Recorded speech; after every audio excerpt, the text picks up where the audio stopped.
Discord bot series. And in this session, we're going to look at replying to any message, messages that contain certain words. Let's go back into our code and let's extend that client event for the message. I'm going to add a new one, which is if hello is in message.content.lower. Now let's break that down a little bit. Hello is the word I'm looking for, and I've written it in lowercase because I'm extracting the message content with message.content, and I'm using .lower to make it all lowercase. So no matter how the users type their message, I'm going to get it back in lowercase. And what this means is that I can do some wonderful things with it. So presumably when somebody says hello, they'll be saying hello to the server in general. Our bot will be the first person to reply to it. And they're going to say, hello, I'm a bot, and this is how you access the help menu. Let's see if that works. Oh, wonderful. And notice my hello there has got a capital H and it's still recognized it. Why don't you take a moment to build that simple command to reply to any message that uses the word hello. Okay, let's extend that a little bit. Let's reply with the user's name. And that's a nice little simple thing. What we're going to do is convert that into an F string first of all, so that we can use the curly brace syntax to bring in variables. And the variable I'm going to bring in is message.author. Now what this will do is this will give us the username of the author who sent it. And there you go, we're replying straight back to that user. Now, a lot of people will say, well, okay, well, let's get the bot though to actually @mention that user. That means that they'll get a notification if they haven't noticed it. That's perfectly acceptable.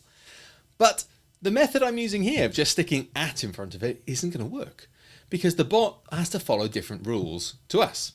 What we need to do is, instead of bringing in just the author, we need to bring in the author.id.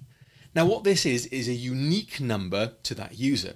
So if they change their username or they change the number after their username, as you can with something like Discord Nitro, then we'd still get the same ID for that user. This is how server bans work, by the way, which is why it's not possible to simply change your name or change your number and get back in. But there's two other things we need to add.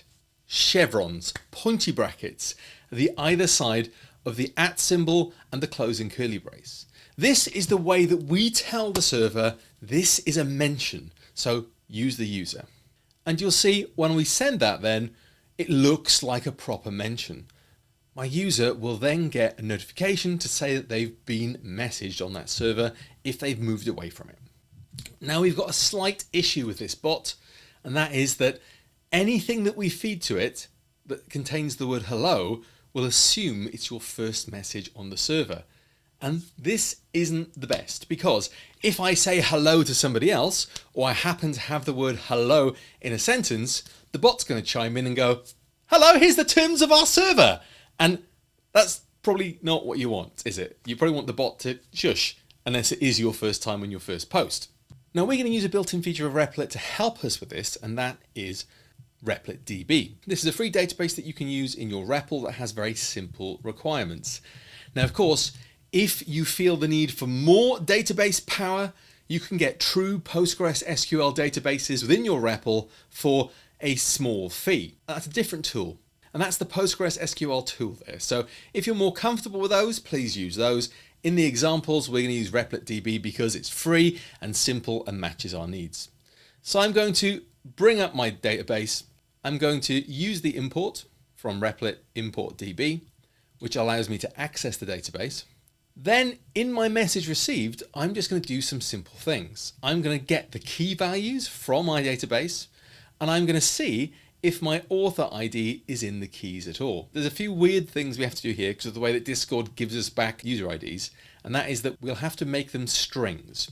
So we're casting them as strings whenever we get them so that this process works. We're then going to add a Boolean variable, known user. Set it to false.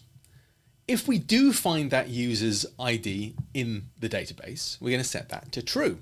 Otherwise, we're going to add it to the database. And currently I'm just setting it to none because, well, I haven't got anything in there at the moment or any plans to. So I'm setting that to none, which is a blank data type, which means there's nothing here, but I want the space. All I'm going to do then is go to the if statement for my hello message and add and known user and add and not known user. Now what that's going to do is it's going to say if I don't know the user and they've said hello, then I'll reply to them. Why don't you take the time now to set up your database and only reply to those hello messages the first time you encounter that user. Your challenge. I'd like you to extend this program now so that no matter what the message is that the user posts first time, we say hello to them, we give them the terms and conditions, and we also add them to the database. This will mean that that first interaction, no matter whether they say hello or not, is going to be much, much nicer.